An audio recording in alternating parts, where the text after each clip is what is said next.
अजीज़ों, मैं आज सब्त के स्कूल के पाठ में आपका दिल से स्वागत करती हूँ और मैं चाहूँगी कि जो हमारे बीच में पैनलिस्ट हैं उनका भी मैं स्वागत करना चाहती हूँ। पास्टर बरकत मसीह, पास्टर फ्रैंकलिन और पास्टर भारती कि हमारे बीच में हो सकते हैं और हम मिलकर सब्त स्कूल के पाठ का अध्ययन कर सकते हैं।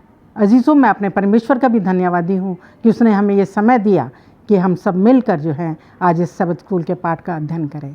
इससे पहले कि हम अध्ययन में चलें, मैं चाहूँगी पास बरकत मसीह हम सब के लिए प्रार्थना करें। आइए हम प्रार्थना करें। दयालु प्रेमी और करुणामयी परमेश्वर पिता, आपको धन्यवाद देते हैं इस अवसर के लिए कि सब स्कूल पाठ का हम मिलकर अध्ययन कर सकते हैं। अपने आप को और मैडम को जब वो लीड करती हैं प्रभु, आपके हाथों में देते हैं। आपके पवित्र आत्मा का नियंत्रण हो, जो बातें हम कहते हैं प्यारे परमेश्वर आपके वचन के अनुसार हो और सुनने वालों पर आपका अनुग्रह हो, आपका नाम महिमा पाए। हमारी प्रार्थना सुनने के लिए धन्यवाद, प्रभु यीशु मसीह के नाम से मांगते हैं, आमीन। आमीन। अजीज़ों, मैं बताना चाहती हूँ आपको कि आज इस साल का हमारा ये चौथा क्वार्टर है और हमारे इस अध्ययन का तीसरा पाठ हम आज सीखने जा रहे हैं, जिसका शीर्षक इस तरह से है, व्यवस्था शिक्षक के रूप में। आइए, इससे पहले कि हम अपने अध्ययन में चलें, मैं चाहूँगी कि आज के याद वचन को हम पढ़ लें, जो कि व्यवस्था विवरण उसके 6 अध्याय की 5वें पद से लिया गया है। इस प्रकार लिखा है, तू अपने परमेश्वर यहोवा से अपने सारे मन और अपने सारे प्राण और सारी शक्ति के साथ प्रेम रखना। इस वचन के पढ़े जाने पर परमेश्वर आशीष दे। अजीज़ों, आज का जो हमारी व्यवस्था के बारे में हम सीखने जा रहे हैं, व्यवस्था शिक्षक के रूप में। व्यवस्था जिसको हम आज्ञाएं भी कह सकते हैं, परमेश्वर ने हमें आज्ञाएं दी हैं। वो हमें एक हमारे लिए किस तरह से शिक्षक का रोल अदा करती हैं, ये भी हम आज सीखेंगे आज के अध्ययन में। और ये सीखेंगे कि परमेश्वर का इन आज्ञाओं को देने का क्या उद्देश्य था और उनको हम क्या अपनी समझ और अपनी मदद के द्वारा उन आज्ञाओं पर हम चल सकते हैं।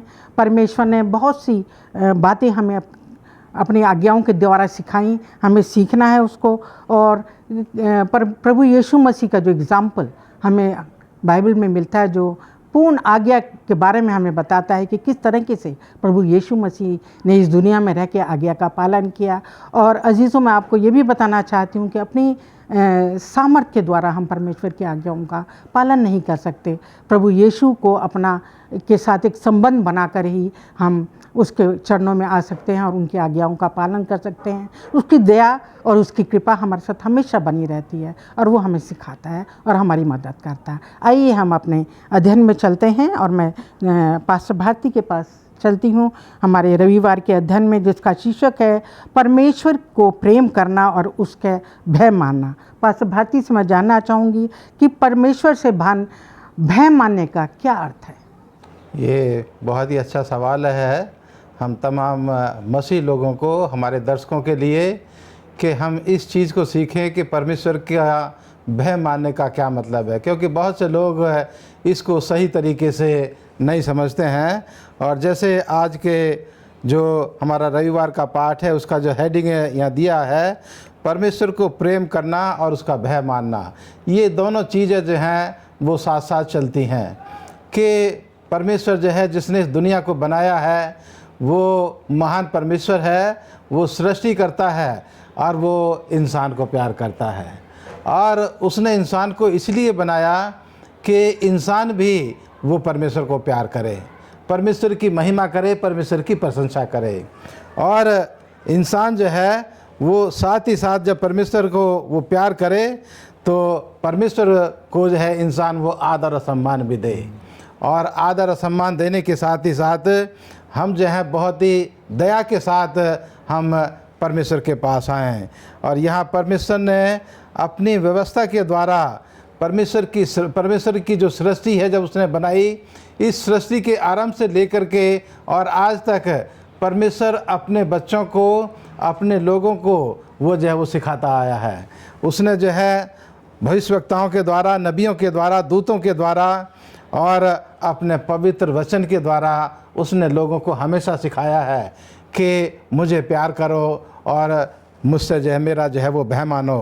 परमेश्वर का, जैसे आपने यहाँ पर सवाल पूछा है कि हम जो है अपने बच्चों को हमेशा ये सिखाते रहें कि परमेश्वर महान है, परमेश्वर सृष्टि करता है, वो दयालु है, वो जो है हमारा मुक्तिदाता है।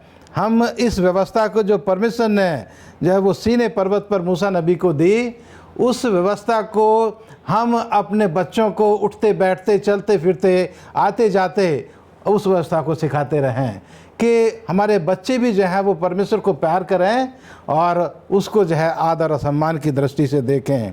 और जैसे आपने आयत पढ़ी अभी यहाँ, जो व्यवस्था की किताब उसके 31 अध्याय की आपने 5 आयत को यहाँ पर पढ़ा, उसमें जो है वो व्यवस्था का जिक्र किया गया है और उसमें जो है उस व्यवस्था की जो 4 आयतें हैं उनका सार उसमें दिया गया है।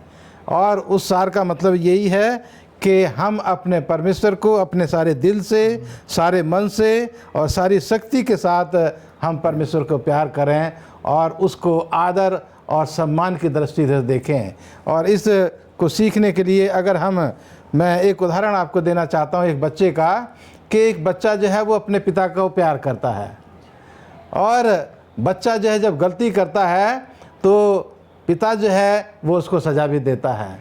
तो बच्चे के दिल में शुरू से ही ये बात बैठती है कि मुझे अपने पिता का सम्मान करना है, आदर करना है, प्यार करना है, लेकिन अगर मैं गलती करता हूँ तो मेरा पिता जो है वो मुझे सज़ा भी देगा। तो ये है परमेश्वर से भय मानने का मतलब, कि हम परमेश्वर का नाम जो है आदर और महिमा के साथ लें और उसके बताए हुए रास्ते पर चलें और जो उसने व्यवस्था दी है उस व्यवस्था को अपने जीवन में जो है हम परमेश्वर की मदद से उसको हम अपने जीवन में इस्तेमाल करें। लेकिन अगर हम गलती भी कर लेते हैं तो हमारा पिता जो है वो हमें प्यार करता है, वो हमें सज़ा तो देगा लेकिन सज़ा के साथ साथ उसका अनुग्रह, उसका फजल हमारे जीवन के ऊपर भी होगा।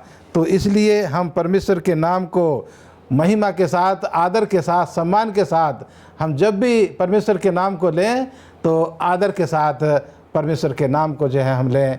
और इसका यही मतलब है कि हम जब आदर और सम्मान के साथ परमेश्वर को पुकारते हैं तो परमेश्वर का खौफ हमारे दिल में जो है वो होता है। शुक्रिया अदा देना चाहती हूँ पास्टर भारती आपका इन अच्छे विचारों के लिए। हम सोमवार के अध्ययन में चलेंगे। पास्टर फ्रैंकलिन से मैं जानना चाहूँगी, जैसा कि हमारा आज इसका शीर्षक है आपके खिलाफ एक गवाही। मैं पास्टर फ्रैंकलिन से ये जानना चाहती हूँ कि हमारी गवाही दूसरों के जीवन में खुशखबरी कैसे ला सकती है। मिसेस भारती, बहुत ही अच्छा प्रश्न है कि हमारी साक्षी या गवाही जो है वो दूसरों के लिए एक खुशखबरी जो है वो कैसे ला सकती है। इससे पहले कि मैं आपके प्रश्न का जवाब दूं, मैं चाहता हूं कि आप मेरे साथ अपनी बाइबलें खोलें।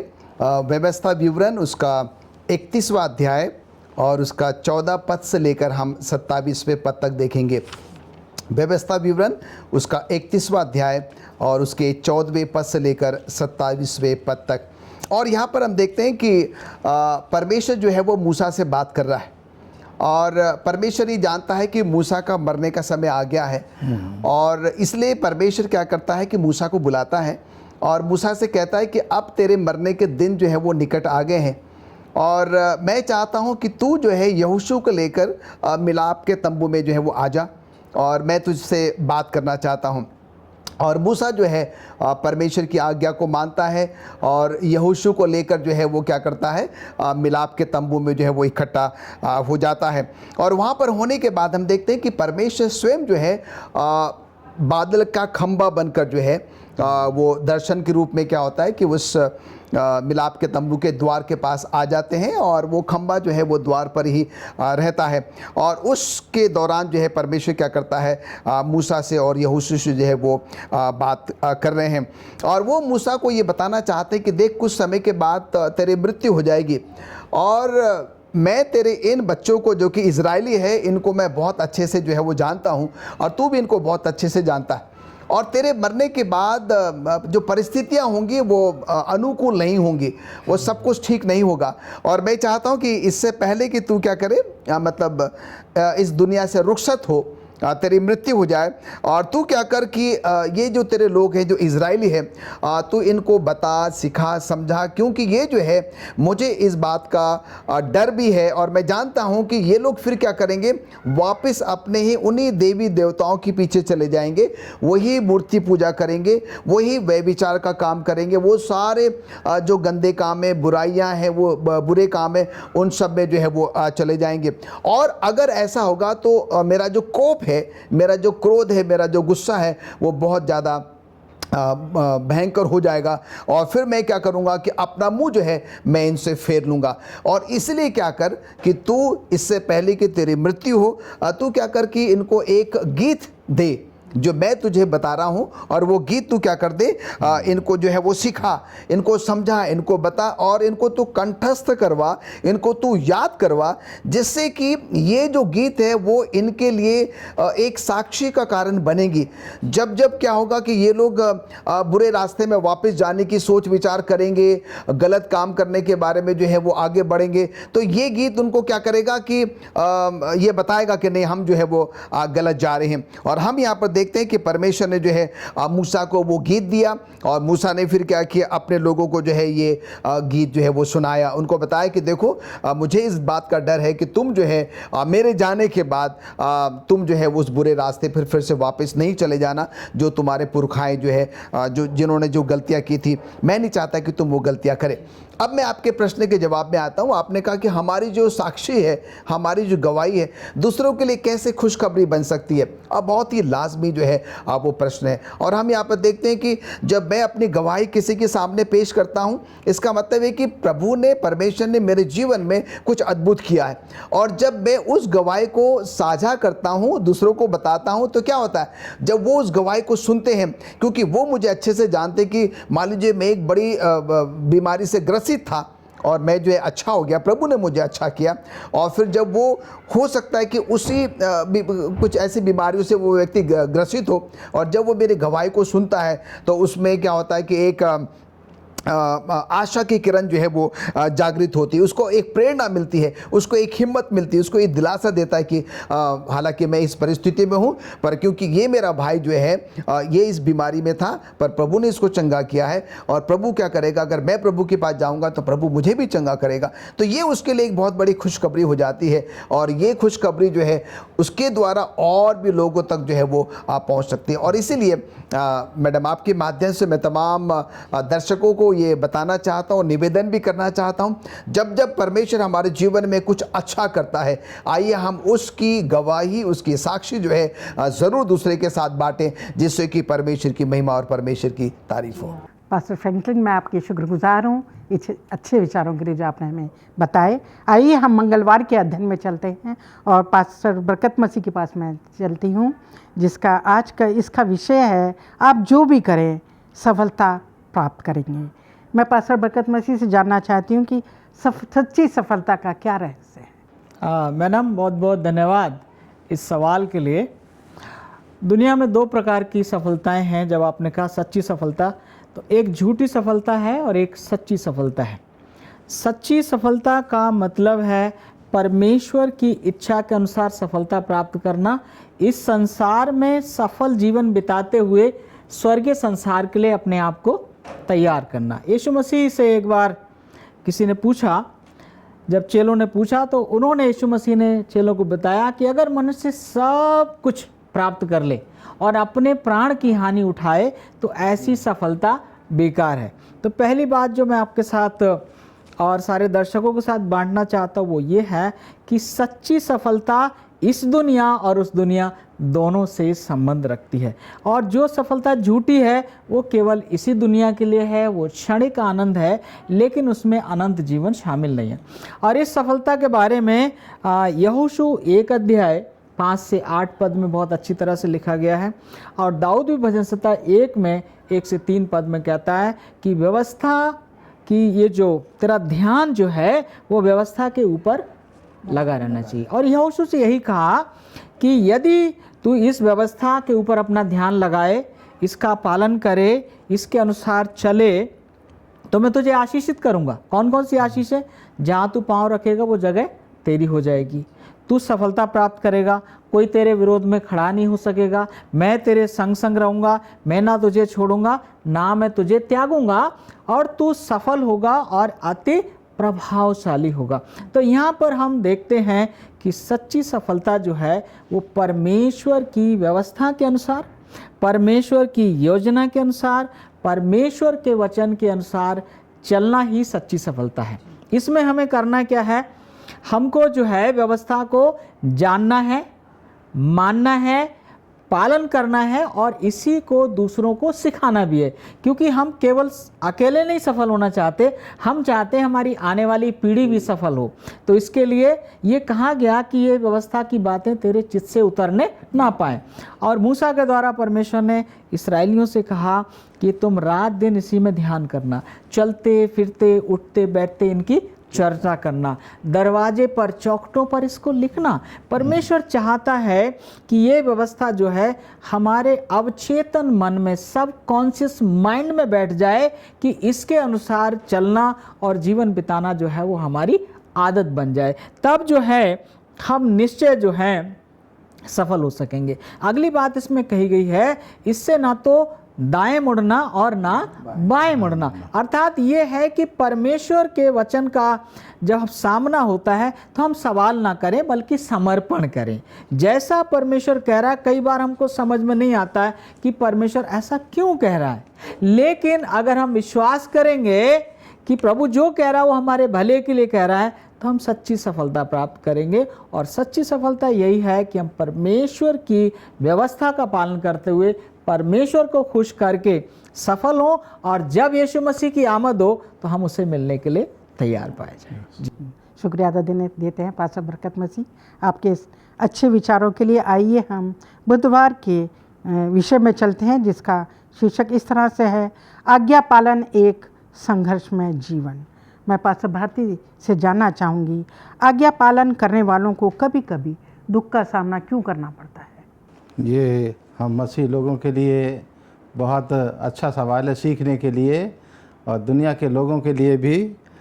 और मैं इसको बताना चाहता हूँ, जैसे अभी पास्टर बरकत मसीह ने जो हम तमाम को बताया और यहोशू का उदाहरण दिया, उसको जो है हम दुनियावी तरीके से भी देखते हैं और उसको हम आत्मिक रीति से भी देखते हैं कि जो कामयाबी है वो इस दुनिया के लिए ही नहीं, या खाली इस दुनिया में रहने के लिए कामयाब नहीं है, बल्कि आने वाली दुनिया के लिए वो कामयाबी दे रहा है कि अगर आप मेरे वचन के बिल्कुल साथ साथ चलोगे, ना दाएं मुड़ोगे ना बाएं मुड़ोगे, तो तुम्हें परमेश्वर का मुकुट जो है, परमेश्वर का अनंत जीवन वो तुम्हारे लिए मिलेगा, और वो है हमारी सच्ची सफलता। और जैसे अभी आपने पूछा कि जो इस दुनिया के लोग हैं, जो परमेश्वर के लोग हैं, वो जो हैं कभी कभी उनके जीवन में परेशानियां भी आती हैं। तो मैं यहाँ एक उदाहरण देना चाहता हूँ हिजकिया नबी का, हिजकिया राजा का, कि हिजकिया राजा जब परमेश्वर के साथ साथ चलता रहा तो परमेश्वर उसको आशीष देता रहा, लेकिन आखिरी दिनों में हम पाते हैं कि परमेश्वर ने उसको जीवन दान भी दिया, और उसके बाद हिजकिया राजा जो था वो परमेश्वर से दूर हो गया। और जब दूसरे देश के लोग उसको मिलने के लिए आए तो उसने अपने परमेश्वर का नाम तक उन लोगों के सामने नहीं लिया, बल्कि अपने घर की तमाम चीज़ें दिखाई, अपने घर के सोफ़े सेट, फ्रिज, अपने घर के तमाम हथियार जो राजा के दरबार में थे वो तमाम उसको दिखाए। और उसके बाद हम देखते हैं कि परमेश्वर का अनुग्रह उसके साथ जो था वो नहीं रहा, और उसके राज के ऊपर चढ़ाई की गई और उसको असफलता का मुंह जो है वो देखना पड़ा। तो ये ज़रूरी नहीं है कि जो हम मसीह लोग हैं हमेशा जो है वो कामयाबी हमें देखने को मिले, लेकिन कभी कभी क्या होता है कि हम परमेश्वर के वचन के अनुसार चल रहे हैं, लेकिन उसके बावजूद भी हमारे जीवन में परेशानियां आ रही हैं। तो ये मैं यहाँ बताना चाहता हूँ और पढ़ना चाहता हूँ इसको, कि इस कामयाबी को हम केवल इस दुनिया के रूप में ही जो है ना देखें, बल्कि हम अनंत जीवन की तरफ देखें। यहाँ लिखा है इब्रानी की किताब और इसके 11 अध्याय की 13 आयत से मैं पढ़ना चाह रहा हूँ। ये सब विश्वास की दशा में मरे और उन्होंने प्रतिज्ञा की हुई वस्तुएं नहीं पाईं, पर उन्हें दूर से देखकर आनंदित हुए और मान लिया कि हम पृथ्वी पर परदेशी और बाहरी हैं। जो ऐसी बातें कहते हैं वे प्रकट करते हैं कि स्वदेश की खोज में हैं, और जिस देश से वो निकल आए थे यदि उसकी सुधि करते तो उन्हें लौट जाने का अवसर था। पर वे एक उत्तम अर्थात स्वर्गीय देश के अभिलाषी हैं, इसीलिए परमेश्वर उनको परमेश्वर कहलाने में उनसे नहीं लजाता, क्योंकि उसने उनके लिए एक नगर तैयार किया हुआ है। तो यहाँ परमेश्वर जो है अपने लोगों को बता रहा है कि जो इस दुनिया में रह रहे हैं और मेरी तरफ देख रहे हैं, मुझ में विश्वास कर रहे हैं, और उन्होंने जो अनदेखी वस्तुओं के ऊपर विश्वास किया है, वो इस दुनिया से मर भी गए हैं, चले भी गए हैं, लेकिन उनके लिए परमेश्वर ने एक नगर जो है वो तैयार किया हुआ है। तो हम सफलता या खुशी या असफलता जो है वो इस दुनियावी भाषा में ही हम उसको ना सीखें, बल्कि सच्ची कामयाबी जो है वो परमेश्वर ने हमें उस वक्त देगा जब हमारा खुदाबंद परमेश्वर आसमान के बादलों पर आएगा, तो परमेश्वर हमें अपने स्वर्गीय घरों में हमें जगह देगा, और उस वक्त हम इन दुनिया की तमाम मुसीबतों से जो है वो छुटकारा पाएंगे। तो मैं यहाँ बताना चाहता हूँ लोगों को कि जो परमेश्वर के लोग हैं उनको कामयाबी मिली, लेकिन कुछ लोगों को जीवन में हम देखते हैं कि उनको बहुत परेशानियों का सामना भी करना पड़ा। यीशु मसीह का उदाहरण हम ले सकते हैं। यीशु मसीह इस दुनिया में आए, कितनी परेशानियां उन्होंने उठाई।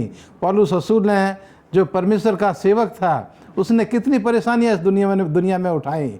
लोग उसको मारने के लिए तैयार थे, लेकिन उसका जो मकसद था, जो उसका उद्देश्य था कि लोग जो हैं वो परमेश्वर के बादशाहत में बचाए जाएं, और मैं भी परमेश्वर की सेवा को करके परमेश्वर की बादशाहत में मैं भी बचाया जाऊं, और इस दुनिया की तमाम बीमारियों से, परेशानियों से जो है वो छुटकारा पा सकूं। तो हमारे जो मसीह लोग हैं वो ये ना सोचें कि मसीह जीवन जो है एक अच्छा जीवन है, या हमेशा जो है वो खुशियों का जीवन है। उसमें परेशानियां भी हैं, और परेशानियां जो हैं वो कभी जो है शैतान की तरफ से आती हैं, कभी हमारी गलतियों की वजह से भी आती हैं, और कभी कभी परमेश्वर भी जो है वो हमारे जीवन में परेशानियों को आने देता है, जिससे कि हम अपने विश्वास में मजबूत हो सकें। तो हम उन परेशानियों से ना घबराएं, उनका परमेश्वर की मदद से उनका सामना करें, और अनंत जीवन के लिए अपने आप को जो है वो तैयार करें।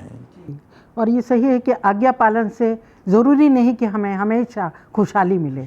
हमारे जीवन में आज्ञा पालन से बहुत से दुख और तकलीफ़ें भी हमारे जीवन में, परंतु हमें जो है स्वर्गीय राज की तरफ जो है ध्यान लगाना है, हमारी नज़र उधर ही रखनी है कि वही हमें अंत में मिलेगा। आइए हम थर्सडे गुरुवार के अध्ययन में चलते हैं, जिसका शीर्षक इस तरह से है, यीशु हमारे लिए आदर्श उदाहरण। पास्टर फ्रैंकलिन से जानना चाहूँगी कि सिर्फ प्रभु यीशु मसीह ही हमारा एकमात्र अच्छा उदाहरण कैसे हो। मिस्टर भारती, आपका प्रश्न बहुत ही अच्छा है कि यीशु मसीह हमारा एक अच्छा उदाहरण जो है वो कैसे साबित हो सकता है। परमेश्वर ने अपना एकलौता पुत्र प्रभु यीशु मसीह को जो है वो, जिसको कि बहुत ज़्यादा वो प्यार करता था, उसको उसने हमारे और आपके लिए इस दुनिया में भेज दिया। और हम यहाँ पर देखते हैं कि बाइबल इस बात की गवाह है कि 33.5 साल तक जो है वो यीशु मसीह इस दुनिया में रहे, और 33.5 साल में जो 3.5 साल का जो कार्यकाल था, हम देखते हैं कि उन 3.5 सालों में जो है यीशु मसीह ने जो जीवन यापन किया, पूरे नए नियम में जो है आप कहीं पर भी नहीं पाएंगे कि यीशु मसीह ने जो है अपनी इच्छा को जो है वो पूरी करने के लिए काम किया। हर बात में उसने ये दर्शाया, ये बताया लोगों को कि वो परमेश्वर पर निर्भर है, परमेश्वर पर जो है वो आश्रित है। और हम यहाँ पर देखते हैं कि ये हम क्यों यीशु मसीह को अच्छा उदाहरण कह रहे हैं, क्योंकि बाइबल ये कहती है कि उसमें किसी भी प्रकार की कोई कमी जो है वो नहीं पाई गई। और इसका सबसे अच्छा उदाहरण है कि यीशु मसीह ने मनुष्य का रूप धारण लेकर वो इस दुनिया में आए। अगर वो मनुष्य का रूप धारण लेकर नहीं आते तो शायद जो है हम मनुष्यों के पास, मानव जाति के पास एक बहुत बड़ा एक्सक्यूज़ या बहाना हो जाता है कि भाई ये तो स्वयं परमेश्वर है और अपने वो ईश्वरीय दैवीय शक्ति के कारण क्या है कि वो सब कुछ कर पा रहा है। पर हम यहाँ पर देखते हैं कि वो मेरे और आपके समान एक साधारण मनुष्य था और जब तक वो इस दुनिया में रहा एक साधारण मनुष्य के तौर पर रहा। उठता बैठता चलता फिरता खाता पीता सब कुछ जो है वो करता रहा। जो परीक्षाएं आज मैं और आप सामना करते हैं वो यीशु मसीह ने जो है वो सामना करी और उसका उसने क्या किया, जवाब भी दिया। और हम यहाँ पर देखते हैं कि एक उसका जो पालन पोषण हुआ वो बिल्कुल परमेश्वर के डर और परमेश्वर के जो है वो भय में हुआ है। हम यहाँ पर लूका उसका 2 अध्याय और उसका 51वां और 52वां जो है वो पद देखेंगे। लूका की पत्री उसका 2 अध्याय और उसका 51 और 52वां पद। और यहाँ पर हम देखते हैं कि क्या लिखा हुआ है। और यीशु बुद्धि और डील लौल में और परमेश्वर और मनुष्य के अनुग्रह में बढ़ता चला गया। और हम यहाँ पर देखते हैं कि परमेश्वर प्रभु यीशु मसीह के साथ साथ था। और यहाँ पर साफ साफ लिखता है कि यीशु मसीह जो है वो बुद्धि में, डील डॉल में और परमेश्वर और मनुष्य दोनों के अनुग्रह में जो है वो क्या होता चला गया, वो बढ़ता चला गया। और हमने यहाँ पर ये भी देखा है कि सचमुच में जो कुछ भी उसने किया वो सब कुछ में उसने एक बहुत ही अच्छा उदाहरण जो है मुझे और आपको साबित किया। और इसीलिए पहला यूहन्ना उसके 2 अध्याय के 6वें पद में यूहन्ना इस प्रकार से जो है वो लिखता है, जो कोई ये कहता है कि मैं उसमें बना रहता हूँ उसे चाहिए कि आप वैसा ही चले जैसा वो चलता है। तो यहाँ पर यूहन्ना उस बात को बिल्कुल भी साफ करता है। अगर मैं और आप ये कहते हैं कि भाई मैं मसीह में हूँ, मैं मसीह का हूँ, मैं मसीह का शिष्य हूँ या शिष्य हूँ, तो मुझे और आपको वही चाल चलनी चाहिए जो प्रभु यीशु मसीह ने जो है वो चला। जब हम मसीह शब्द को जब परिभाषित करते हैं तो कई बार हम जो है उसको सही तरीके से परिभाषित नहीं करते हैं। मसीह शब्द का जो है तात्पर्य या उसका जो अर्थ होता है मसीह के पद चिन्हों पर चलना, मसीह का अनुसरण जो है वो करना। अगर मैं और आप अपने आप को मसीह कहते हैं, अगर हम उसके पद चिन्हों पर नहीं चलते हैं, हम उसका अनुसरण नहीं करते हैं, तो मैं और आपका मसीह अपने आप को मसीह कहलाना जो है वो लाजमी नहीं है। और इसलिए मैडम हम यहाँ पर देखते हैं कि शुरू से लेकर आखिरी तक वो 33.5 साल में जब जो है उस आप 7-8 साल के बाद से आप उसकी उम्र को ले लें, जहाँ पर अपने माता पिता के साथ था, एक बहुत ही अच्छा आज्ञाकारी बालक के रूप में रहा। जब थोड़ा बड़ा हो गया, जब वो आराधनालय में गया, वहाँ पर भी जो है उसने वो सारी चीज़ों का जो है वो अनुशासन जो है उसने पालन किया। पर उसने जब सेवकाई शुरू करी वहाँ पर भी वो परमेश्वर पर जो है वो आश्रित रहा। तो इन सारी बातों का जो निचोड़ अगर हम निकालेंगे तो यीशु मसीह का संपूर्ण जीवन जो है एक बहुत ही अच्छा आदर्श, एक बहुत ही अच्छा उदाहरण जो है वो मुझे और आपको क्या करता है वो देता है। और इसीलिए अगर मैं और आप ये कहते हैं कि हम मसीह हैं तो हमें और आपको उसके जीवन को अपने व्यक्तिगत जीवन में अनुसरण करने की जो है वो ज़रूरत है। हम देखते हैं कि यीशु मसीह एक बहुत अच्छा शिक्षक भी था और उसने हमेशा अपने बच्चों को जो है वो सारी अच्छी अच्छी बातें, अच्छी अच्छी शिक्षाएं, तालीमें जो है उसने दी है और उसके लिए वो स्वयं उदाहरण रहा है। अगर मान लीजिए कि मैं बहुत अच्छा बोल तो लेता हूँ और अगर मैं स्वयं उसका पालन नहीं करता हूँ तो फिर जो है ये मेरे लिए बड़ी मुश्किल की बात है। हो सकता है कि थोड़े समय के लिए लोग मुझे सुन लेंगे या मेरी बातों पर गौर करेंगे, पर वो देखेंगे कि जो ये प्रीच करते हैं, जो प्रचार करते हैं, जो लोगों को बताते हैं, ये स्वयं तो अपने जीवन में इसको अमल नहीं करते हैं, तो वो गहरा प्रभाव जो है लोगों पर नहीं डालेगा। पर हम देखते हैं संसार का कोई ऐसा व्यक्ति नहीं है जिसका कि हम एक उदाहरण ले सके यीशु मसीह को छोड़। और इसीलिए मैडम यहाँ आज हमने जो देखा, जो प्रश्न आपने किया कि यीशु मसीह ही सिर्फ क्यों, और यीशु मसीह ही हमारा सच्चा उदाहरण है, एक संपूर्ण उदाहरण है, उसमें किसी भी प्रकार की कोई कमी जो है वो नहीं पाई गई, नहीं जो है वो देखी गई। और उन्होंने जो आज्ञा का पालन किया अपने पिता का, वो उनके प्रेम को दिखाता है। और फिर लोगों से जो उन्होंने स्वार्थ प्रेम किया, जो उनकी खास आज्ञा है कि अपने पिता से प्रेम करना और लोगों से भी प्रेम करना, तो ये जो है हमारे जीवन में हम लोग उसको पालन कर सकते हैं।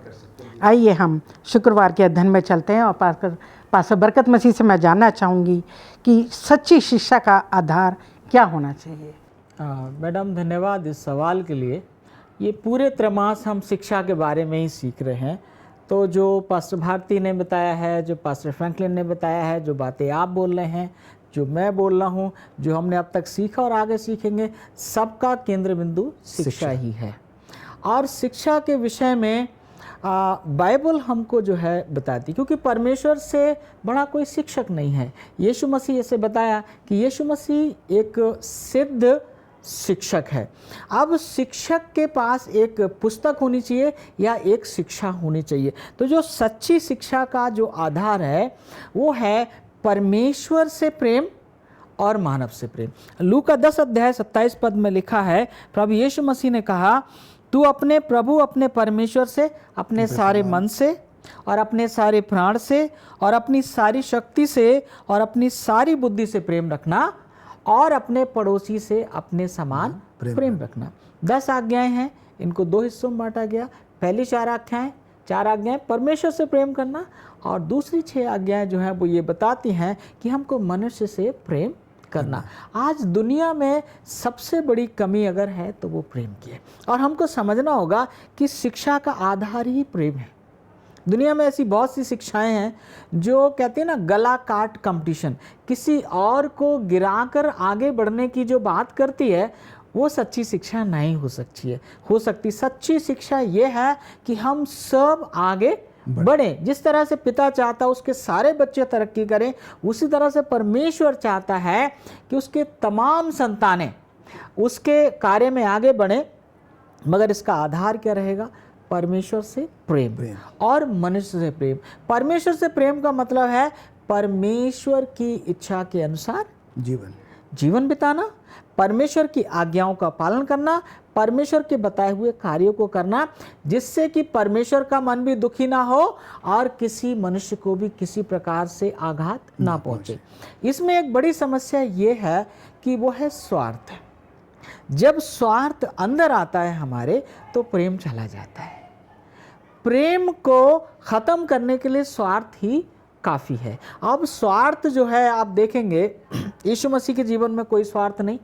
परमेश्वर के बारे में लिखा है, वचन कहता है, जो आयत हम सबको बहुत पसंद है, यूहन्ना 3:16, कि परमेश्वर ने जगत से ऐसा प्रेम किया। और प्रेम का मतलब है स्वार्थ नहीं है, देना है।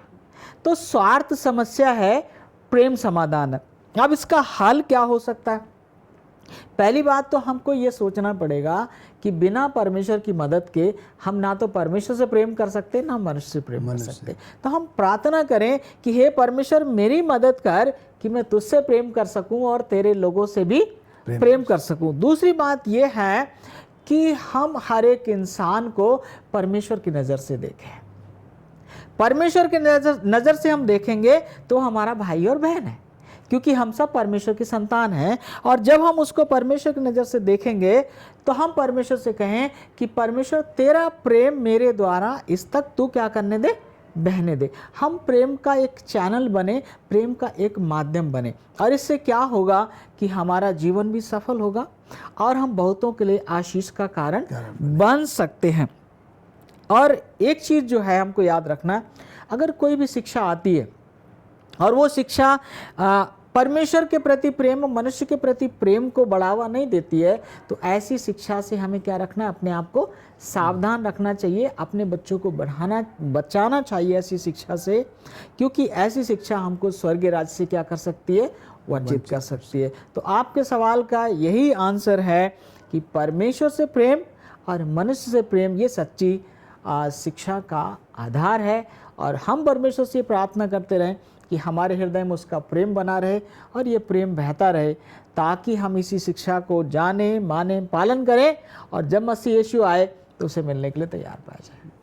धन्यवाद देती हूँ पास्टर बरकतमत जी आपका, और पास्टर फ्रैंकलिन, पास्टर भारती, आप सबका कि जो आपने अपने विचारों को हमारे दर्शकों के साथ साझा किया। और दर्शकों, मैं आपको बताना चाहती हूँ कि बिल्कुल सही बात है जो हम लोगों ने सीखा, कि जो व्यवस्था, जो आज्ञाएँ हमें मिली हैं परमेश्वर की तरफ से, वो हमें मार्ग तो दिखाती हैं पर हमें जीवन नहीं दे सकती। हमें सच्चा, हमें जो जीवन चाहिए, अनंत जीवन, हमें परमेश्वर की तरफ से ही मिलता सकता है। और उसकी आज्ञाओं का पालन करते हुए, सच्चाई के साथ, एक सच्चा मसीही जीवन जीते हुए ही हम अनंत मार्ग में चल सकते हैं, अनंत स्वर्ग की तरफ जा सकते हैं। परंतु हमें अपनी ताकत, अपनी समझ और अपनी बुद्धि से हम उसको नहीं पा सकते। हमें ज़रूरत है, क्योंकि हमारा परमेश्वर जो है वो पवित्र परमेश्वर है और हम इस लायक नहीं। हमें बहुत सी गलतियां हैं, कमियां हैं, पाप है, और इसलिए हमें जो है परमेश्वर के पास आने की ज़रूरत है।